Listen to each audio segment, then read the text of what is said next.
My journey with my friend here started here from Nairobi. I was evacuated from here, following first an attack by some goons who had been hired and they were following me. They attacked me in front of my house. And I was admitted at Nairobi Hospital following that attack. Then thereafter, I got an information that they were looking for me and they may harm me, as narrated in that story. So I took off. I was evacuated from here through the grace of the Catholic Church. One father, Father Marco Pio, and a Catholic nun, Sister Diane, from the United States. They took me on that journey. Early in the morning, father was wearing a collar, and the sister was wearing white, and myself was being carried also with a collar, and my name was Father Augustine from Machakos. That's how the name had been given. We passed through all these roadblocks from Nairobi all the way to Kisumu. Where we arrived, and I was taken to the Catholic mission up on the hill. Again, introduced there as Father Augustine. After a meal in the evening, I was transferred to another mission called Rangala Mission in Ugenya. And from there, I was taken home and kept in a house where nobody knew I was present. Then I was taken from there late in the afternoon to the beach, one of the deserted beaches of Bondo, called Sirongo Beach. From Sirongo, I boarded a makeshift boat. She was being paddled to an island called Ndede Island. It's on Ndede Island where I met Robert and the team. The guy who had organized this mission was called Hezron Orori. He's late now. And there were some Ugandans who were available, who had come by. These were businessmen. They were bringing timber and so on to Kenya, and then going back with manufactured products. They would take clothes, they would take sugar, they would take mattresses and so on. So these are the people who now gave us a ride. And we were in that boat with my friend. I've never met him since that time up to today. And we traveled on that DG. It was night, so they were navigating using the moon and the stars. And we were traveling parallel to the shores until we passed what they call the Margate Island. And we sailed until we saw a boat which was moored in the lake. And we were told that was a Ugandan boat. So we're now in Ugandan waters.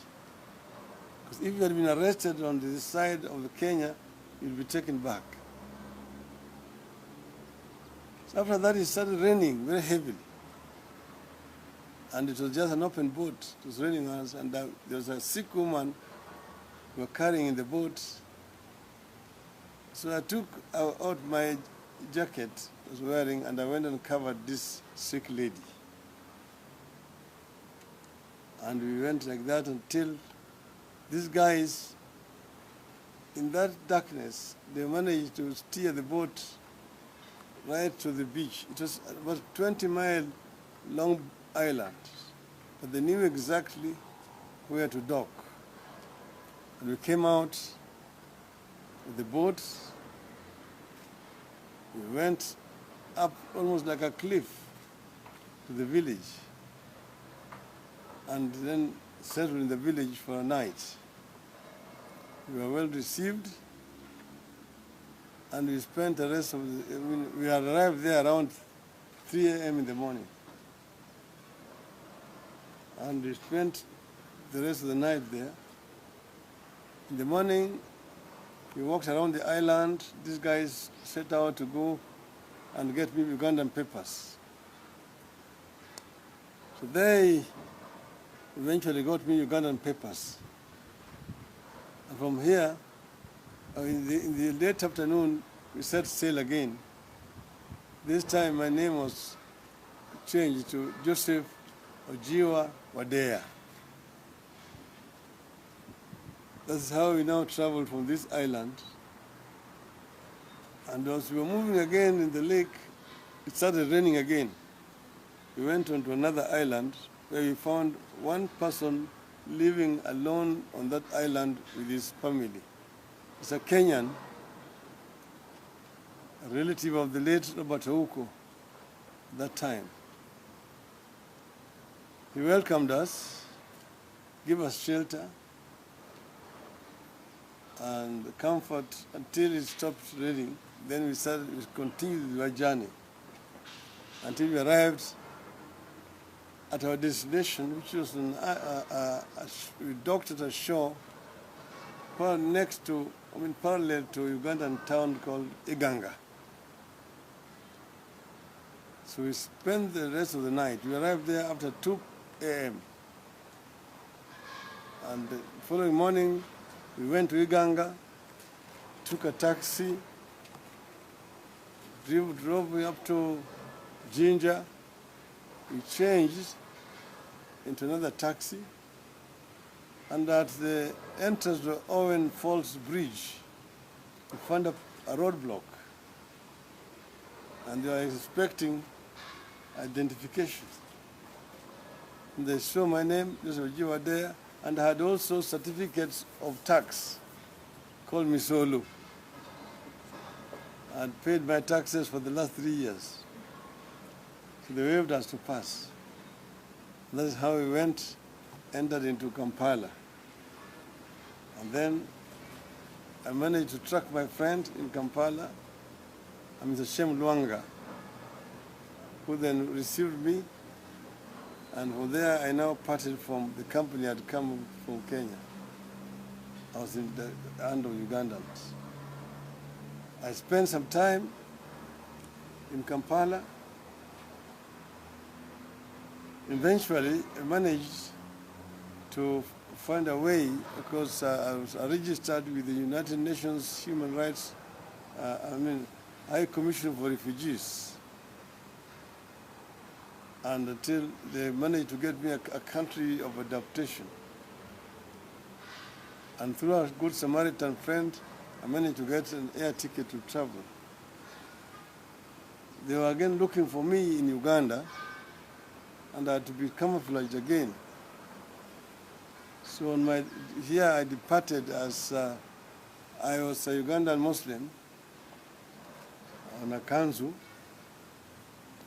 and my name was now Haji Omar, a Muslim who was going on pilgrimage to Makkah. And that's how I boarded the plane from Entebbe to Amsterdam, and then on to Norway. So, but I'm very grateful to my friend to narrate this story.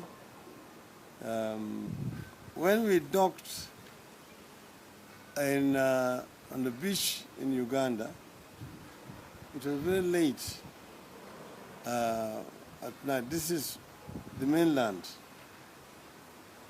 We went to a village where it was around 3 a.m. in the morning. we were taken to a hut to sleep.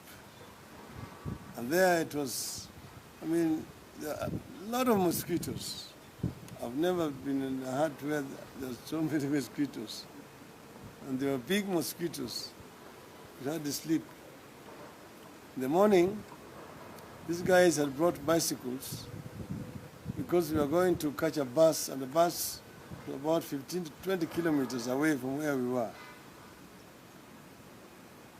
So I was supposed to be carried on a bicycle, but the place was hilly, so I put my suitcase on the carrier, and I spent most of the time running, as I just ran all that distance to where the bus was.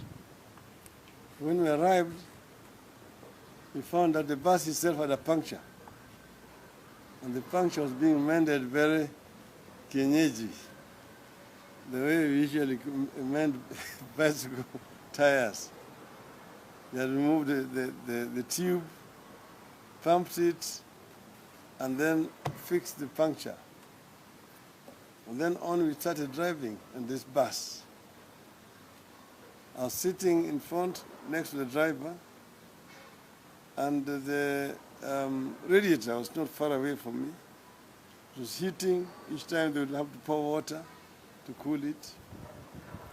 In those days, Uganda was busy reconstructing the roads.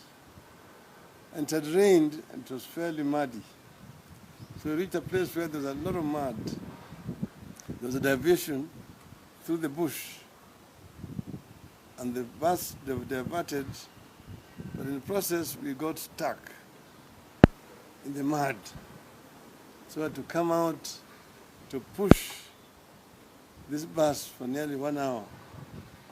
We managed to get out of the mud, and then to now travel to Iganga. We arrived in Iganga, and that's where we found the taxi, which took us to Jinja, and then on Jinja on to Kampala. So I'm just narrating this story to complete what my friend had already said to the media there. But this is just a story about so many other stories that can be told by the people who have participated in the struggle for change in this country. This journey has been long and has been fraught with a lot of difficulties. When I arrived in Norway, I was adopted there. Eventually, I was given an office by NORAD, and I opened up now Ford external office. Because by that time we had started Ford, and the leaders here could not speak internationally. So I am the one who used to talk on behalf of the Ford movement outside there, explain our story as Kenya, the kind of struggle we are engaged in this country, the kind of international support that we required. So whenever they were doing some interviews, they would get the then U.S. ambassador to Kenya, Mr.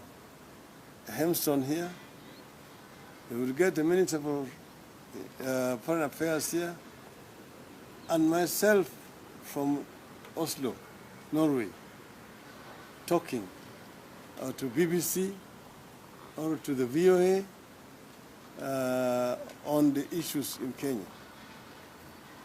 And when eventually our Kamkunji rally, which was the reason why I was being hunted, the day that when it was supposed to take place, you will have seen those photographs of our people behind the trucks, Shikuku, Orengo, and so on. Again, I am the one who drew the international attention to what was happening there and confirmed the stories that were going on there. So through there, we were able to mobilize a lot of support for our struggle here in the country, struggle for change. And as you know, that rally is what eventually moved KANU to repeal Section 2A, or Article 2A of our Constitution, and allow for formation of political parties. So all those people took risks. Everybody took a risk in this country. It was not something that came easily. There are those who will be talking a lot today. They were there, they were grown-ups, but they were nowhere at that particular time. If they were there, they were on the opposite side of history. But I really want to take the opportunity to